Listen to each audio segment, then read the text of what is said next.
Hello everyone, welcome to star education YouTube channel. Star education YouTube ચેનલમાં આપ સૌનું ખૂબ ખૂબ સ્વાગત છે. આજનો જે વિડીયો છે એમાં આપણે ચર્ચા કરીશું 6ઠી મેના તમામ મહત્વના કરંટ અફેર.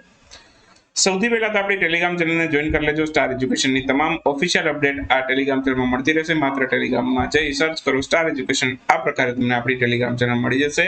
અને હવે આપણી એન્ડ્રોઇડ એપ્લિકેશન પણ અવેલેબલ છે. પ્લે સ્ટોરમાં જઈ માત્ર સર્ચ કરો સ્ટાર એજ્યુકેશન, આ પ્રકારે આપણા ઓફિશિયલ લોગો વાળી તમને પ્લે સ્ટોરમાં એપ્લિકેશન પણ જોવા મળશે. અને તમે હવે જે લોકોએ કોર્સ પરચેસ કરેલું છે એપ્લિકેશનમાં, એ દરેક યુઝર છે એ આ પોતાના જે એપ્લિકેશનનો યુઝર આઈડી પાસવર્ડ છે એનાથી કમ્પ્યુટરમાં પણ લોગિન કરી શકશે.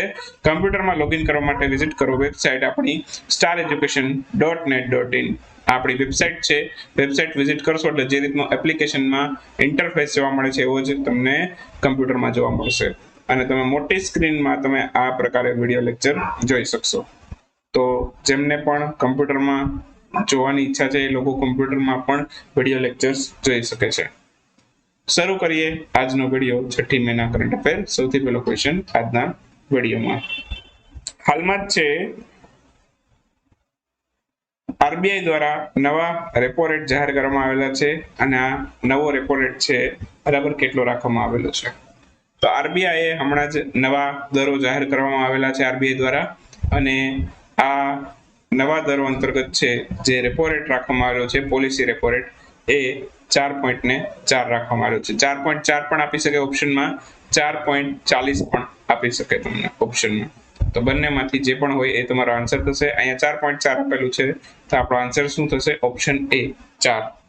તો હાલમાં જ છે આરબીઆઈ દ્વારા છે નવા દર જાહેર કરવામાં આવેલા છે, જેના અંતર્ગત છે પોલિસી રેપો રેટ છે એ 4.4 અથવા તો 4.40 રાખવામાં આવેલું છે. આ સિવાય અન્ય દરોની પણ આપણે ચર્ચા કરી લઈએ, કેમ કે આમાંથી કોઈ પણ વસ્તુ પૂછાઈ શકે. જીપીએસસી હોય તો જીપીએસસીમાં વાક્ય સ્વરૂપે 2-3 વાક્ય આપેલા હોય કે નીચેનામાંથી આરબીઆઈ દ્વારા નવા દરો છે જાહેર કરવામાં આવેલા છે, તો એમાં નીચેનામાંથી કયું સાચું છે, કયું ખોટું છે. તો એમાં ફક્ત 1, 2, 3 વાળા પણ ક્વેશ્ચન આમાંથી બની શકે. તો પોલિસી રેપો રેટ છે એ 4.4 રાખેલો છે આરબીઆઈએ.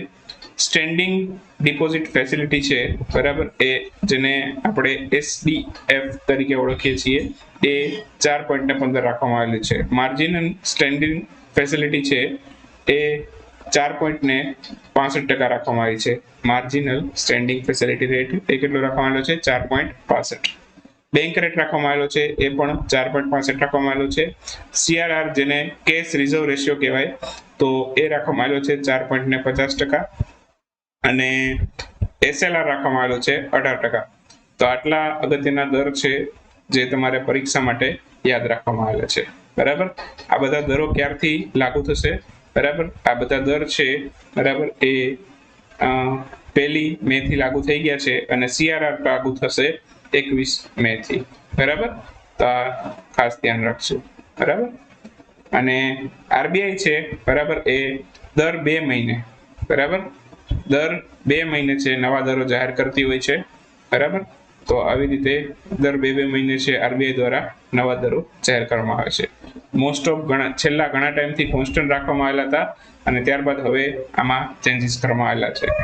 તો ખાસ રેપો રેટ યાદ રાખજો 4.4% બરાબર. સીઆરઆર યાદ રાખજો 4.5% છે, અને એસએલઆર યાદ રાખજો 18% છે બરાબર. અને એક આ માર્જિનલ સ્ટેન્ડિંગ ફેસિલિટી રેટ યાદ રાખજો 4.65% બરાબર.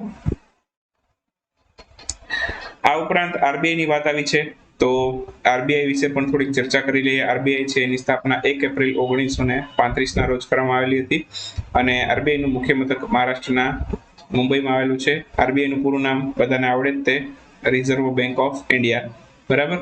અને એનું રાષ્ટ્રીયકરણ કરવામાં આવેલું હતું 1 જાન્યુઆરી 1949.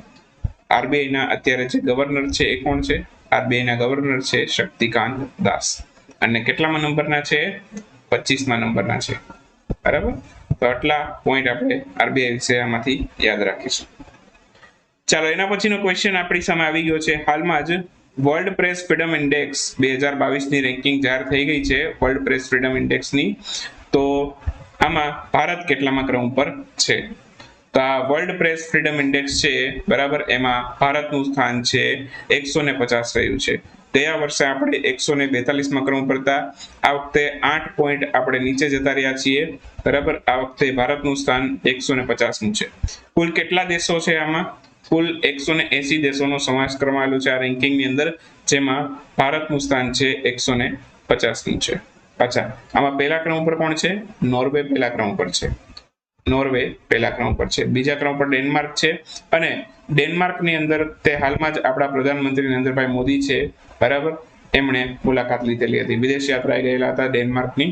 તો આ પણ આપણે સાથે સાથે યાદ રાખશું. આ દરમિયાન જ આ રેન્કિંગ જાહેર થયેલી વર્લ્ડ પ્રેસ ફ્રીડમ ઇન્ડેક્સની, બરાબર. તો હાલમાં જ વર્લ્ડ પ્રેસ ફ્રીડમ ઇન્ડેક્સ છે એની રેન્કિંગ જાહેર કરવામાં આવેલી છે.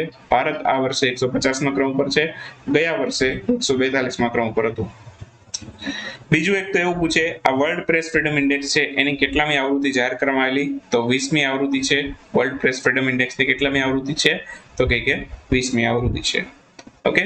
ભારતના પાડોશી દેશોની રેન્કિંગ પણ આપણે યાદ રાખવાનો પ્રયત્ન કરીએ તો એમાં નેપાળ 76માં ક્રમ પર છે, પાકિસ્તાન 157માં ક્રમ પર છે, શ્રીલંકા છે એની રેન્કિંગ ભારત કરતા પણ સારી છે, તમે જોઈ શકો છો 146માં ક્રમ પર છે. બાંગ્લાદેશ છે એ 162માં ક્રમ પર છે, મ્યાનમાર છે 176માં ક્રમ પર છે, બરાબર. તો આ બધા ભારતના પાડોશી દેશો છે એની રેન્કિંગ પણ આપણે યાદ રાખી શકીએ.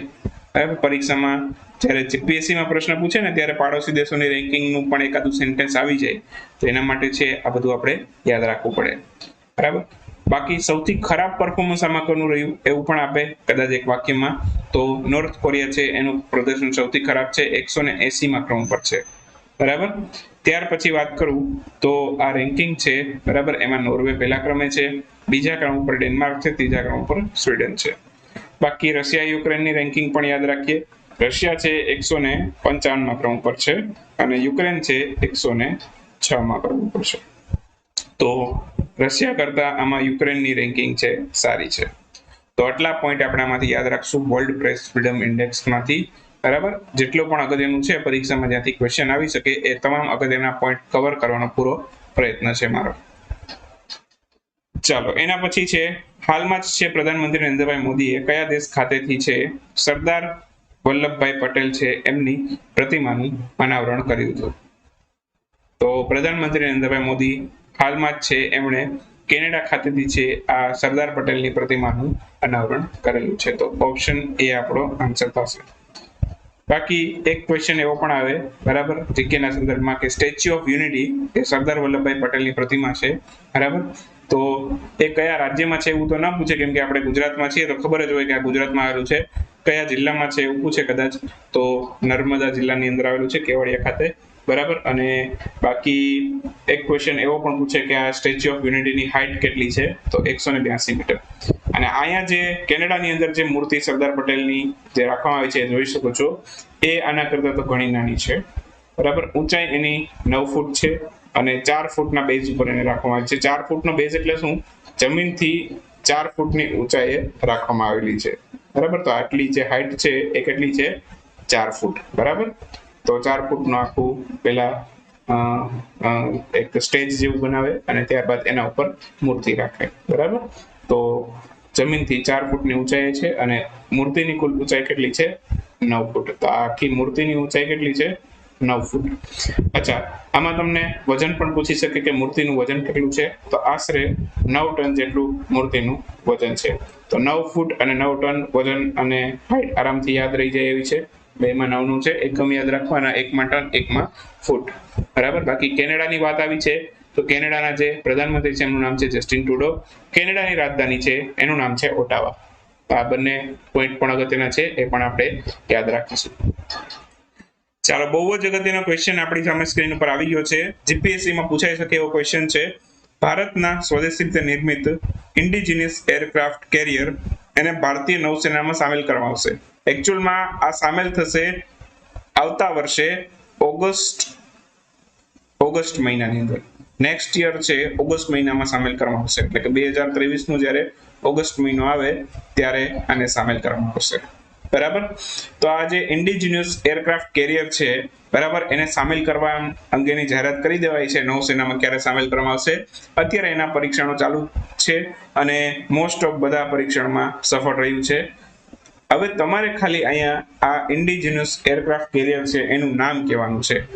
ઇન્ડિજિનસ એરક્રાફ્ટ કેરિયર છે, બરાબર, એનું નામ કહેવાનું છે. તો આ સૌથી પહેલું સ્વદેશી રીતે નિર્મિત ઇન્ડિજિનસ એરક્રાફ્ટ છે ભારતનું, અને એકમાત્ર એરક્રાફ્ટ કેરિયર છે જે સ્વદેશી રીતે નિર્મિત કરવામાં આવ્યું છે. નામ છે આનું INS વિક્રમાદિત્ય. તો ઓપ્શન સી મારો અહીંયા આન્સર થશે. INS વિક્રમાદિત્ય નામનું આ ઇન્ડિજિનસ એરક્રાફ્ટ કેરિયર છે, જેને ભારતીય નૌસેનામાં ટૂંક સમયમાં જ સામેલ કરવામાં આવશે. બરાબર. આ જે જહાજ છે, બરાબર, એનું નિર્માણ કરવામાં ઇન્ડિજિનસ એરક્રાફ્ટ કેરિયર એટલે કે આમાં વિમાનો છે, બરાબર, એને આની અંદર રાખી શકાય. લડાકુ વિમાન છે, આની અંદર રાખી શકાય, તેમજ આની અંદરથી ઉડાવી પણ શકાય. તો આ બનાવવા માટે કુલ કેટલો ખર્ચો આવેલો છે? તો 23,000 કરોડના ખર્ચે બનાવવામાં આવ્યું છે. કેટલું? 23,000 કરોડના ખર્ચે. સ્વદેશી રીતે બનાવવામાં આવેલું છે, એટલે કે આપણે ભારતમાં જ આનું નિર્માણ કરેલું છે. બરાબર, 23,000 કરોડના ખર્ચે કરેલું છે.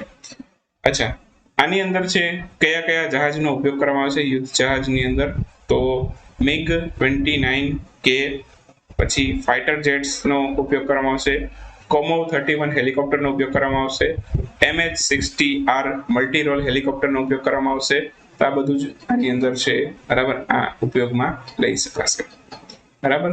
આની અંદર છે 2300 જેટલા કમ્પાર્ટમેન્ટ છે, બરાબર, અને 1700 ક્રૂ છે, એનો આમાં સમાવેશ કરી શકાશે. ત્યારબાદ વાત કરું તો આની જે ટોપ સ્પીડ છે, બરાબર, એ કેટલી છે? 28 નોટ.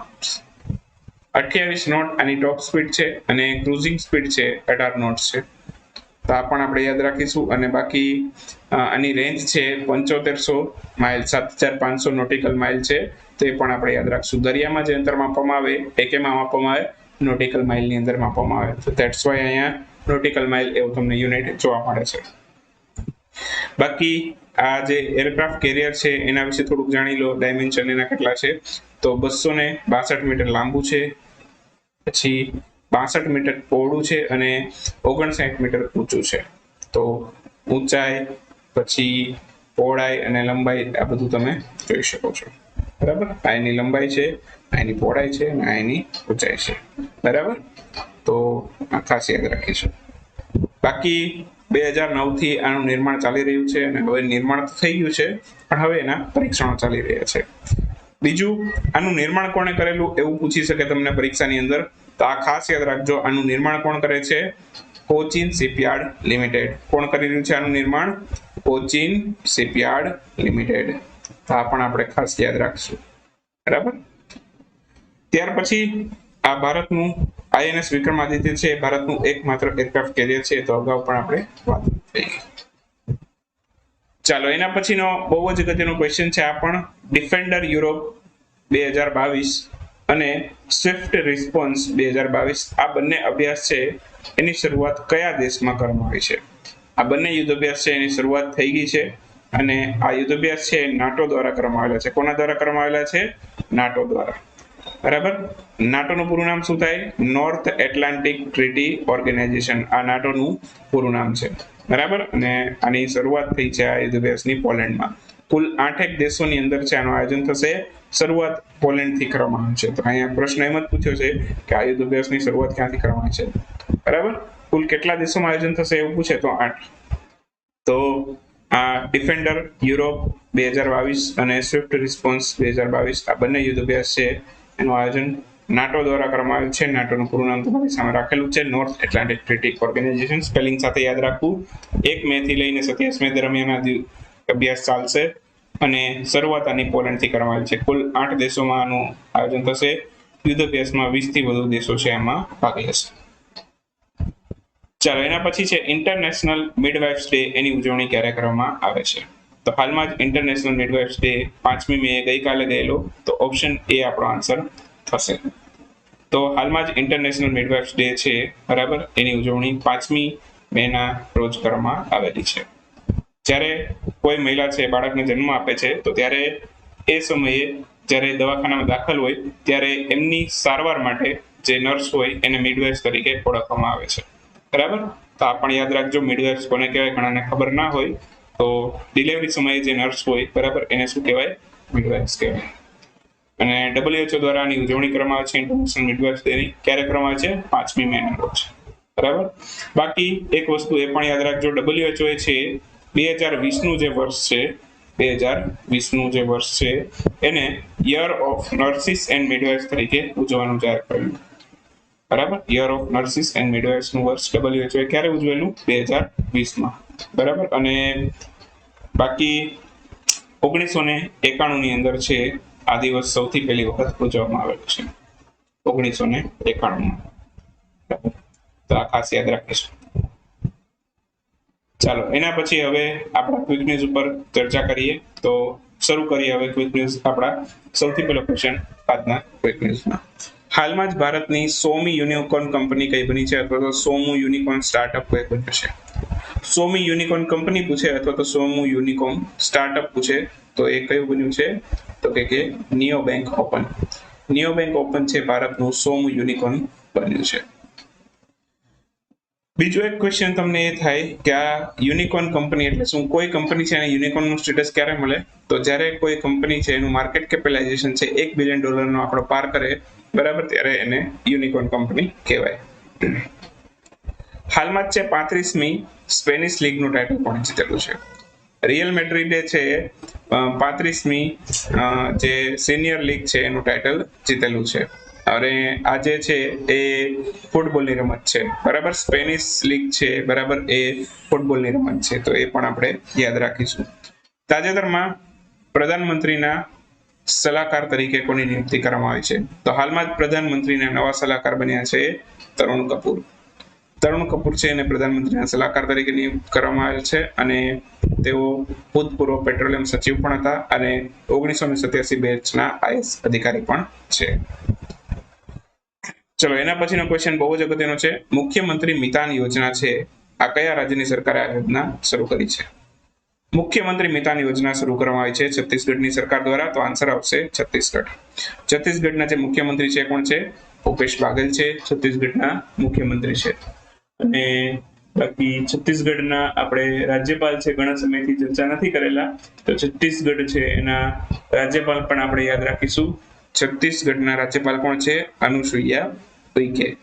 અનુસુઈયા ઉઇકે. કેમ કે છત્તીસગઢ આપણે બહુ ઓછું ચર્ચામાં હોય તો આપણે મોસ્ટ ઓફ એના ઉપર ધ્યાન ના ગયેલું હોય. ચાલો એના પછી છે ભારતના સૌપ્રથમ ઇથેનોલ પ્લાન્ટ એનું ઉદ્ઘાટન કયા સ્થળેથી કરવામાં આવ્યું છે? આનું ઉદ્ઘાટન કરવામાં આવ્યું છે બિહાર ખાતેથી. બિહારના જે રાજ્યપાલ છે કોણ છે? ફાગુ ચૌહાણ છે. મુખ્યમંત્રી તો બધાને ખબર જ છે નીતિશ કુમાર, એમણે જ આનું ઉદ્ઘાટન કરેલું છે. બિહારના પૂર્ણિયા ખાતેથી આનું ઇથેનોલ પ્લાન્ટનું ઉદ્ઘાટન કરવામાં આવ્યું છે. અને બીજું આમાં એક ક્વેશ્ચન એવો પૂછે કે ભારતનો સૌથી પહેલો ઇથેનોલ પ્લાન્ટ છે એટલે થોડું અગત્યનું તો થઈ જાય, તો આનું નિર્માણ કોને કરેલું કદાચ એવું પૂછે તો eastern India biofuel private limited દ્વારા આનું નિર્માણ કરવામાં આવ્યું છે 105 કરોડના ખર્ચે. તો જેટલું અગત્યનું છે બધું જ અહીંયા તમને કવર કરાવતો જાઉં છું ક્વિક ન્યૂઝમાં પણ. હાલમાં જ IWF junior world weightlifting championship એમાં ગોલ્ડ મેળવનાર અથવા તો ગોલ્ડ જીતનાર પ્રથમ ભારતીય ખેલાડી કોણ બન્યું છે? તો હર્ષદા શરદ ગરુડ છે એ સૌથી પહેલા ભારતીય ખેલાડી બન્યા છે આમાં ગોલ્ડ મેળવનાર. વર્લ્ડ સ્નૂકર ચેમ્પિયનશિપ 2022 નું ટાઇટલ કોણે જીતેલું છે? તો આ વર્લ્ડ સ્નૂકર ચેમ્પિયનશિપ નું ટાઇટલ જીત્યું છે રોની ઓસુલિવને. ઇંગ્લેન્ડના ખેલાડી છે રોની ઓસુલિવન. હાલમાં જ IMD એ યુઝર ફ્રેન્ડલી હવામાનની આગાહી આપનારી એપ્લિકેશન વિકસિત કરવા માટે ભારતના કયા IIT સાથે MOU પર હસ્તાક્ષર કર્યા છે? તો આ કરાર IMD દ્વારા ભારતીય હવામાન વિભાગ દ્વારા કોની સાથે કરાર કરવામાં આવ્યો છે? IIT બોમ્બે સાથે. તો આ કરાર કરેલા છે IIT બોમ્બે સાથે. તો 6મી મેના કરંટ અફેર છે અહીંયા સમાપ્ત થાય છે. મળશું આવતીકાલે 7મી મેના વિડીયોમાં. ત્યાં સુધી રજા લેશું. આવજો, બાય બાય, ગુડ નાઇટ, શુભરાત્રી. Thank you for watching Star education.